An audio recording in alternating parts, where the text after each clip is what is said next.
Bismillahirrahmanirrahim. Wassalatu wassalamu ala Rasulillah. La ilaha illallah.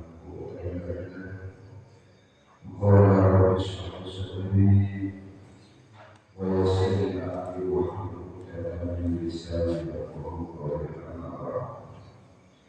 Alhamdulillahil alamin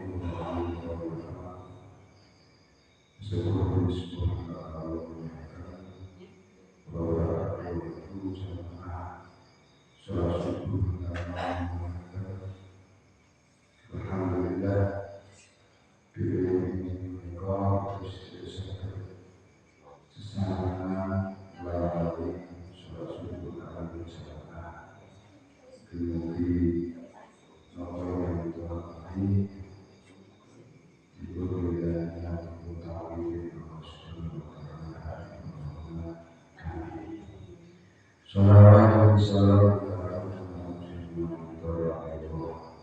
Muhammad sallallahu alaihi wasallam. Nabi Muhammad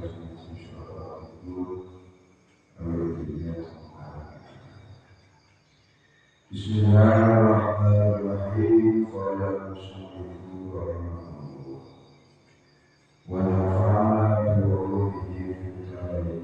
Amin. Bismillahirrahmanirrahim. Qala Nabi sallallahu alaihi wasallam. Nabi sallallahu alaihi wasallam.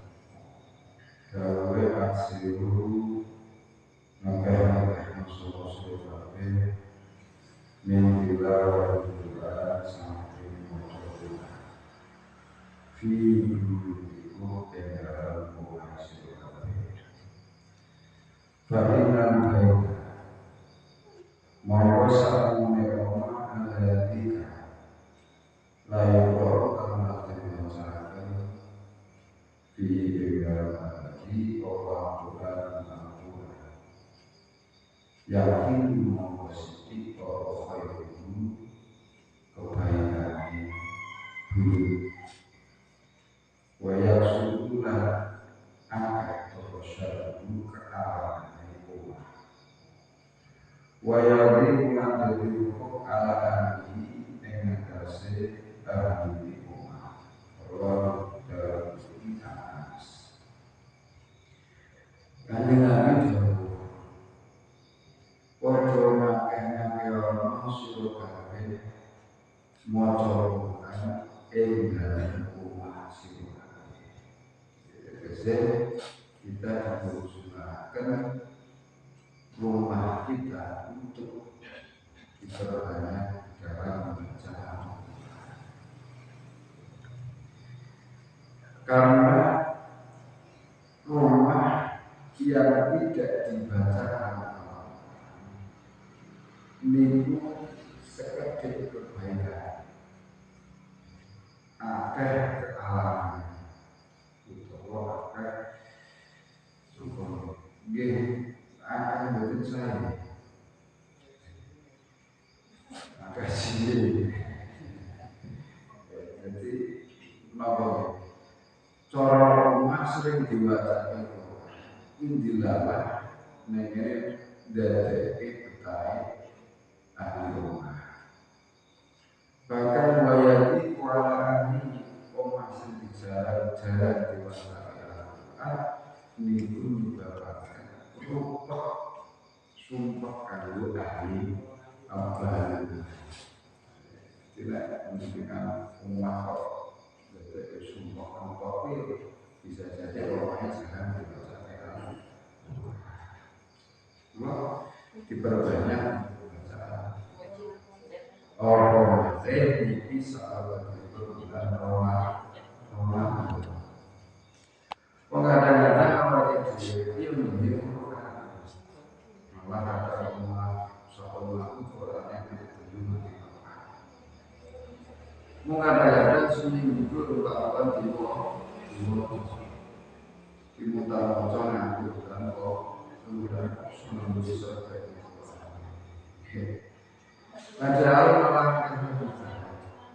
alangkah lebih indah ketika kita punya rutinitas di rumah di dalam acara ibadah ibadah subuh nek di luar bulan ulang saya syukur-syukur setiap baca maktubat dengan langsung sering kita memakai perasaan sama praktik baca taraweh ning sholat ning istimewa yang juga dibaca mengucapkan sholat yang dibacakan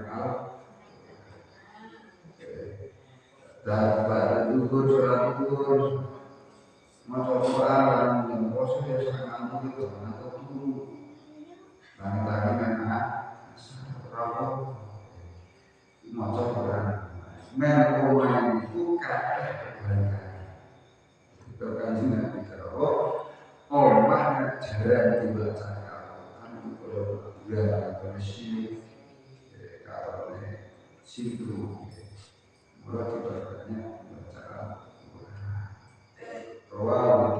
ini Anas. Kalau Nabi Sallallahu Alaihi Wasallam akhiru kodamul yang masyarakat ulama ulama. Fa'inahum sa'atun ulama iku warasatul anbiya ahli warisin Nabi. Fama mu'tai sa'atun ulama iku warasatul muliakan sholoma budaya ulama. Fakot akrama teman-teman muliakan sholoma Allah yang musti Allah wa rasulahu dan utusan Allah. Allah Kanjeng Nabi dawuh mulyakno ulama sira kabeh. Mulyakno para ulama. Para kiai sebab para ulama menika warisane para nabi. Wong nek wis ora gelem marang para ulama. Mun mboten ngaji marang para Tegese nek manungsa kok wis lari atau menjauh dari para ulama, maka orang tersebut atau mungkin sekelompok masyarakat ketika sudah tidak ngaji para ulama, katakan Nabi, maka akan dicoba 3 perkara. 3 perkara ini proses sepindah. Arab dijabut keberkahan manusia, keberkahan rezeki ini balik keberkahan penguripan. Sebab Allah wis ngatur para ulama, sementara para ulama itu memberikan fatwa, memberikan petunjuk tentang jalan di dalam menjalani kehidupan, termasuk di dalam al-ikhwal, bagaimana cara mencari pekerjaan atau mencari harta dengan jalan yang baik, dengan jalan yang baik. Maka ketika 1 tahun atau masa sudah menjauh para ulama, tentu mereka akan jauh dari nasihat-nasihat agama. Ketika telah jauh dari nasihat agama, tentu dalam hal mencari pekerjaan atau mencari rezeki itu pun akhirnya tanpa ada petunjuk yang benar, sehingga sangat memungkinkan cara mencari rezekinya itu tidak baik, sehingga akhirnya diuji oleh Allah dalam hal mencari rezekinya tidak memperoleh pekerjaan. Sing jenenge harta utawa manusia yang Niku meskipun orang itu akeh meskipun sedikit yang merasa cukup. Jadi jenenge berkah. Meskipun sedikit tetapi dari harta benda dari rezeki itu akan mendatangkan kebaikan-kebaikan. Tetapi sebaliknya manakala harta benda atau hasil jeripaya bekerja itu mboten berkah. Niku piyambake merasa kurang terus. Merasa kurang terus yo gampang hilang. Bila dibelanjakan itu moro-moro guru daerah ini pewa. Nah itu dipun jatuh keberkahan manusia kita yang bersih. Nek manusia itu wis padha tadi marah corona. Sing nomor kalih ketika masyarakat atau seseorang sudah lari dari para ulama, maka dia akan diberi pemimpin-pemimpin yang baik. Sebab nopo masyarakat wis ora padha marang ulama, biasane tanda-tanda itu wong manut luwih lugu marang wong sing ngenani duit. Wong sing apa itu berkuasa luwih menghormati marang sing berkuasa. Mergo lari dari para ulama yang baik adoh saking nasihat-nasihat murado saking kebenaran agama karena tidak pernah memperoleh pencerahan dari para ulama. Akhirnya memilih pemimpin pun ya disebut bahwa masih menaik juga soal ini jadi masalah sehingga karena ulama masyarakat sudah jauh dari para ulama, iya pemimpin yang muncul pun ya dari pemimpin yang jauh dari para ulama sehingga wajar kemudian menemukan pemimpin yang dolim atau tidak baik.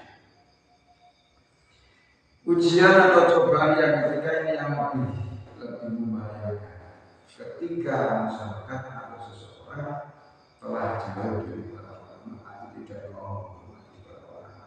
Yakni bahwa masyarakat itu seseorang itu mati dalam keadaan tidak membawa iman. Sebab apa? Yusuf dalam sepanjang perjalanan hidupnya itu tidak pernah memperoleh siraman, tidak pernah memperoleh ajaran agama saking para ulama. Bagaimana akan memperoleh ajaran agama sementara dia lari dari para ulama, sehingga sangat wajar ketika dia meninggal juga tidak membawa iman karena tidak membawa bekal. Karena tidak ada yang memberi bekal. Yang memberi bekal itu siapa? Ya para ulama. Oleh karena itu sebuah komunitas atau masyarakat harus jauh dari para ulama, ya tentu dia pun secara keimanan juga kosong. Allah awalnya dia juga bisa meninggalkan ulama. Sebab para ulama fa'inahum warasatul anbiya. Anjing apa ulama itu warisannya para nabi. Kanjeng Nabi niku boten warisi apa. Kanjeng Nabi niku hanya meninggalkan pusaka dua, Quran dan hadis.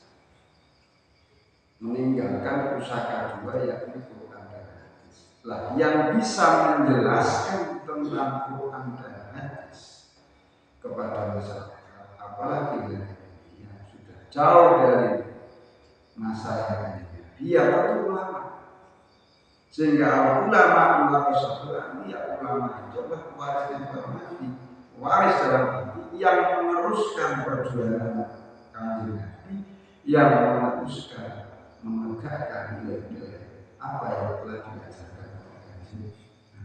Maka Kanjeng Nabi betul-betul memuliakan para ulama, sehingga saking memuliakan para ulama, faman akramahum faqad akramallahu wa rasuluhu. Barang siapa yang memuliakan para ulama, maka sesungguhnya ia telah memuliakan Gusti Allah dan memuliakan Kanjeng Nabi. Karena dari ulama kita tahu ajarannya Gusti Allah dan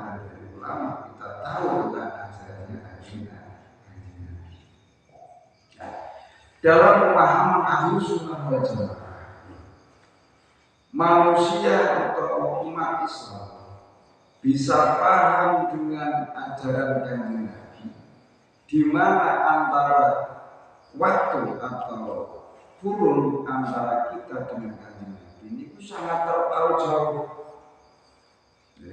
sehingga tidak mungkin orang zaman sekarang itu belajar langsung kepada Kanjeng Nabi, dan itu tidak mungkin. Sehingga satu-satunya perantara yang mengantarkan ajaran Kanjeng Nabi sesungguhnya yang sesuai dengan apa yang dikehendaki Nabi kepada masyarakat zaman sekarang tidak lain adalah melalui para ulama. Karena apa? Kanjeng Nabi memperoleh wahyu dari Allah. Wahyu kemudian disampaikan kepada para sahabat. Para sahabat kemudian disampaikan kepada sahabat, kepada tabi'in. Tabi'in kemudian disampaikan kepada tabi'in, disampaikan kepada para ulama, sampai kepada kita. Sehingga ini yang kemudian disebut dengan sanad atau matarat. Oleh karena itu dalam pandangan ahli sunnah wal jamaah, keberadaan ulama itu penting sekali. Sehingga dari ulama itu pula muncul sebuah pemahaman yang disebut dengan madhab. Madhab itu adalah pemikiran atau istilahnya pemahaman para ulama tentang ajaran Kanjeng Nabi, baik Quran maupun hadis, dijabarkan oleh para ulama. Kita sebagai umat mengikuti madhab, dengan kata lain kita mengikuti para ulama. Sehingga dalam pandangan sekali lagi dalam pandangan sunnah wal jamaah kedudukan ulama besar.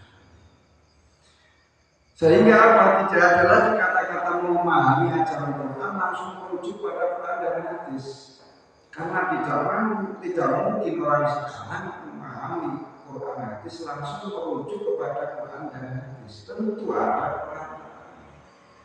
perantara yang menjaga kelestarian dan kemurnian ajaran Kanjeng Nabi, yakni sallallahu alaihi wasallam.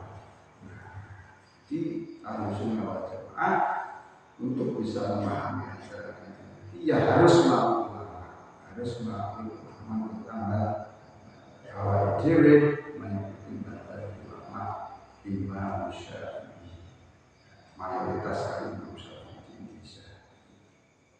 Bahwa di saudara siapa yang memuliakan para ulama, maka sesungguhnya ia adalah memuliakan Allah dan Rasulnya. Wah, Fatih Anjali. Qala Nabi sallallahu alaihi wasallam, berdakwah sama Kanjeng Nabi, aku itu utawi luwih mulya akramun nasi. Akramun nasi utawi luwih utama-utama manusa iku wong sing paling takwa manusia. Pernyataan ini bahkan dalam Al-Quran dijelaskan inna akramakum indallahi atqakum. Sesungguhnya orang yang paling mulia di sisi Allah adalah ketakwaan.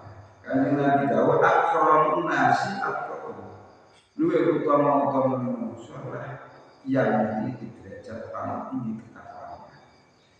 Nah, pernyataan atau ajaran ini, hadis Kanjeng Nabi yang seperti ini membatalkan pandangan utawi anggapan tentang kelas sosial, membatalkan anggapan tentang kelas sosial, di mana di situ ada doro, ada majikan, ada kaulo, namanya kan kaulo, tuan, macam-macam. Bahkan di zaman Rasul itu masih berlaku sistem perbudakan. Artinya anak kelas sayyid atau anak kelas budak atau abdi. Dan dulu model perbudakan itu sudah menjadi hal yang umum. Nah, ajaran Islam berusaha untuk mengikis kelas sosial atau kasta. Orang Indonesia ini kasta, kasta satria, brahmana, kasta, kshatriya, dan seterusnya. Nah, Islam menghilangkan itu, termasuk bagaimana menghilangkan perbudakan.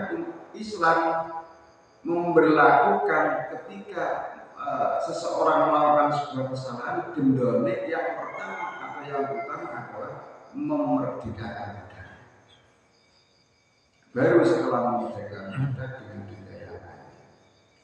Nah, di samping dengan perilaku atau muamalah yang seperti itu, Islam juga memiliki ajaran, yakni tentang menegaskan kepada umat manusia bahwa yang paling mulia di sisi Allah adalah tingkat ketaatannya, bukan karena harta bendanya, bukan karena kedudukan jabatannya, tetapi orang yang paling tinggi takwanya itulah yang paling mulia di sisi Allah. Di sisi Allah. Nah, kita hal yang seperti ini, maka kita sebagai umat Islam, pandangan kita terhadap seseorang kepada orang lain tentu memandang manusia itu jangan karena kedudukan atau kekayaan. Pandanglah umat manusia, kemuliaan manusia itu dari sisi takwanya. Sehingga umat Islam itu Islam mengajarkan ketika seseorang yang menghormati seseorang karena harta bendanya, maka dikatakan separuh agamanya. Jadi Allah memuliakan seseorang karena harta bendanya, itu separuh agamanya. Tetapi ketika memuliakan seseorang karena ketakwaannya, itu justru akan memperkuat akhlak, akan memperkuat keimanan, akan memperkuat agama. Karena apa? Memuliakan seseorang karena ketakwaannya, bukan karena sisi harta bendanya. Sebaliknya kalau seseorang memuliakan karena harta bendanya, pasti dia suatu saat akan jadi, kalau tidak dia menjilat ya boleh lain dengan seperti kalau benar manipulasi dan sebagainya seperti itu. Islam mengajarkan akramun nasi atau luar mulia di manusia adalah mereka yang memiliki derajat takwa. Nah, dalam ubudiyah atau proses ibadah manusia, semuanya menuju pada upaya peningkatan ketakwaan, termasuk di dalamnya adalah kewajiban untuk melaksanakan puasa. Dalam Al-Quran itu dijelaskan, ya ayyuhalladzina amanu kutiba alaikumusiyam kama kutiba alal ladzina min qablikum la'allakum tattaqun, supaya dadi wong sing takwa. Dalam Al-Quran diperjelaskan ciri-ciri wong sing takwa itu apa? Alladzina yu'minuna bil ghaib wa yuqimuna sholata wa mimma razaqnahum yunfiqun.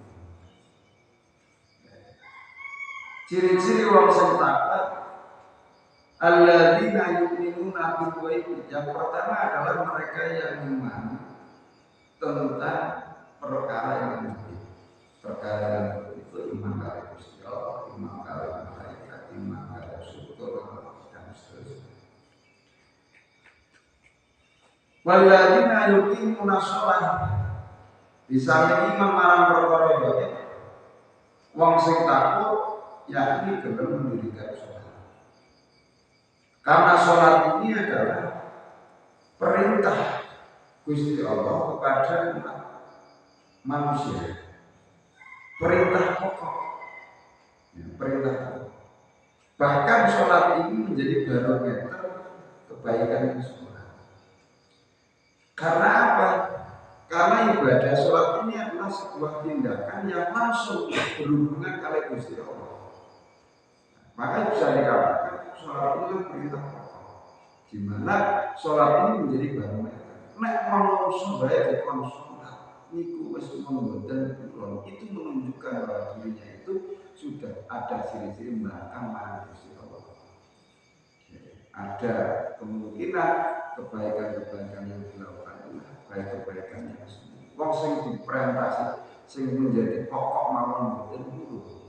Kok kadang-kadang melakukan sebuah kebaikan. Nah ini kan menjadi ciri-ciri orang yang sudah menyimpan saking Gusti Allah. Mula wong sing takon iku nggih gelem mendirikan sholat. Wa yuqimu nasrata wa mimma razaqnahum. Ciri-ciri wong sing takon niku sebagian hartanya mau diinfakkan, mau infak bahwa infak wajib atau infak sunnah. Zakat infak wajib itu yang dimaksudkan zakat, infak sunnah itu ya berupa berbagai macam, bisa jadi hadiah, bisa jadi sedekah, bisa jadi yang lain, pemberian kepada orang lain. Ini mau menginfakkan sebagian. Artinya bahwa ciri-ciri orang yang ketika memiliki harta benda, dia tidak lupa akan bagian harta benda yang harus dikeluarkan. Nah, itu beberapa ciri-ciri orang yang. Karena apa? Kedudukan tertinggi manusia bertakwa dan ketakwaan itu yang semestinya harus kita sadari, harus kita. Jadi itu. Karena apa? Yang membedakan tingkat kemuliaan manusia adalah di ketakwaannya. Di kedudukan tertinggi manusia adalah siapa yang memiliki ketakwaan kepada Allah. Al-Hazm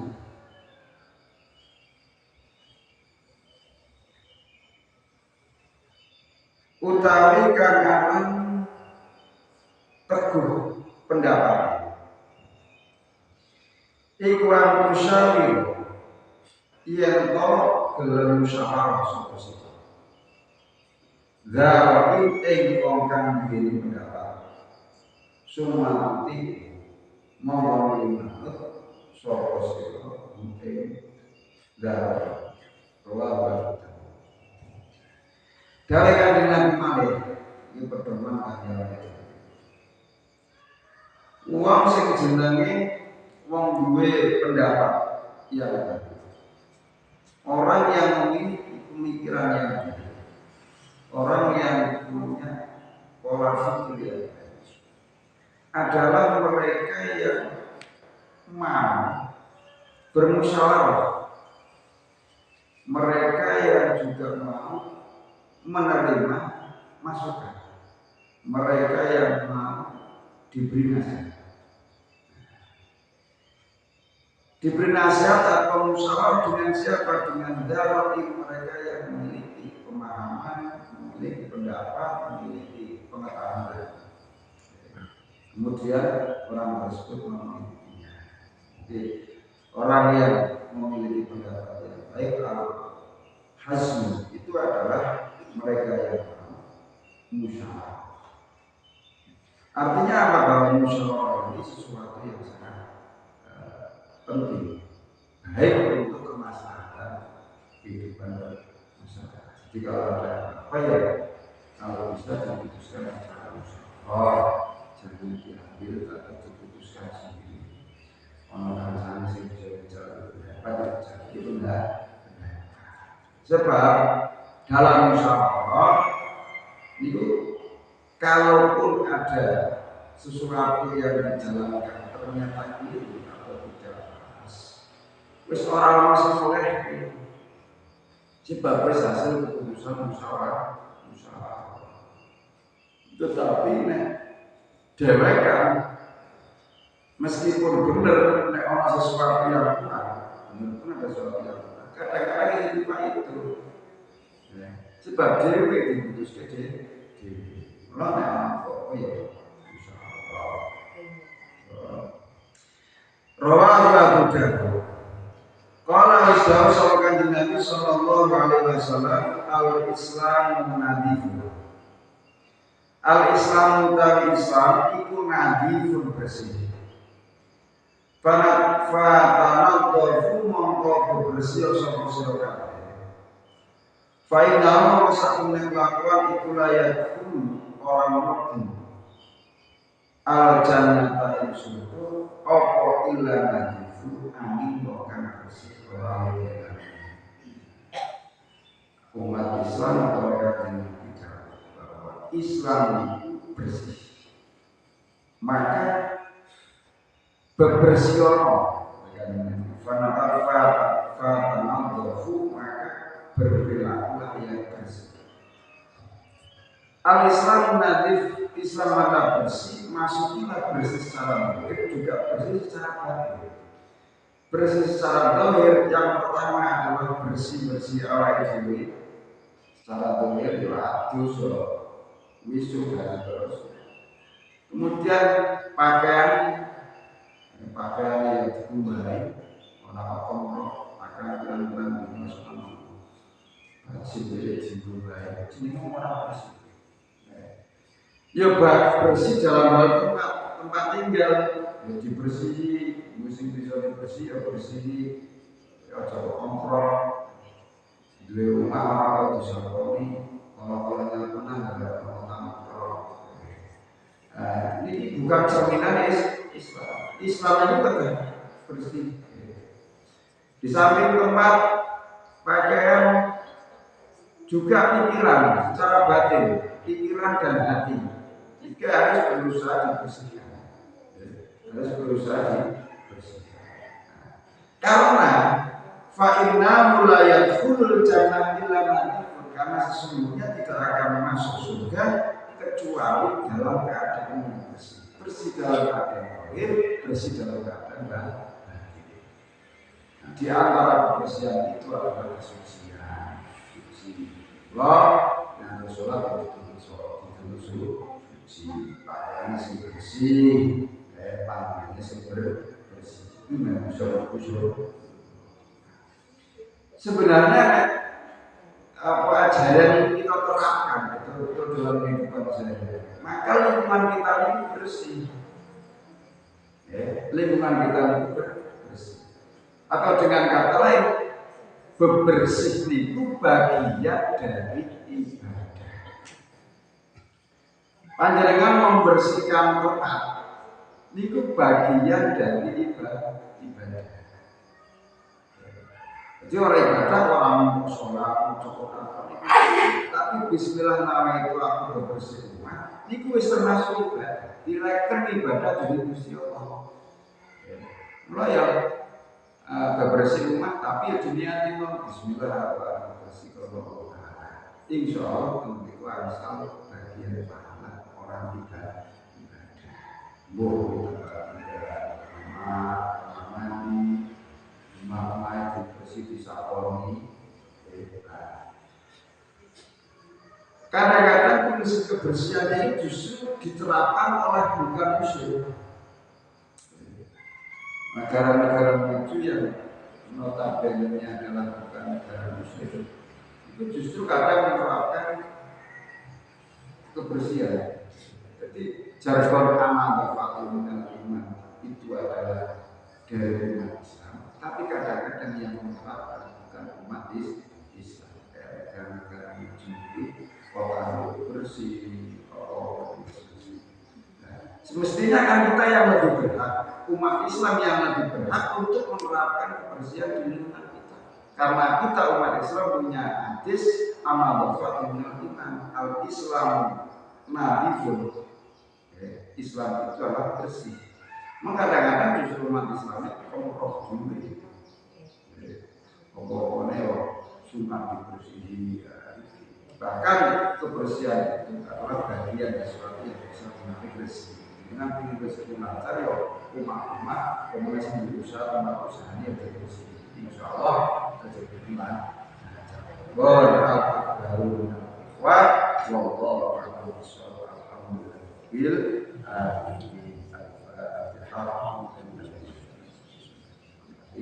Alhamdulillah. Ya.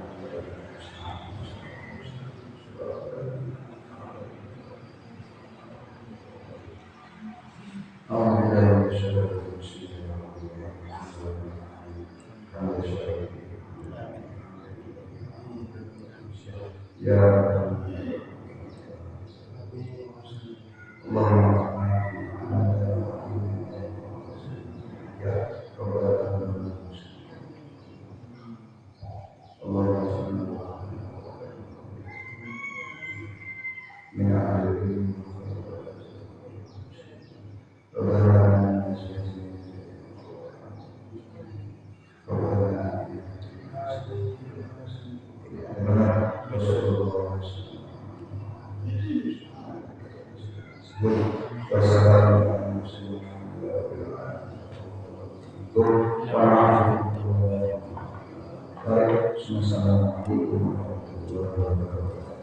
Allahumma salli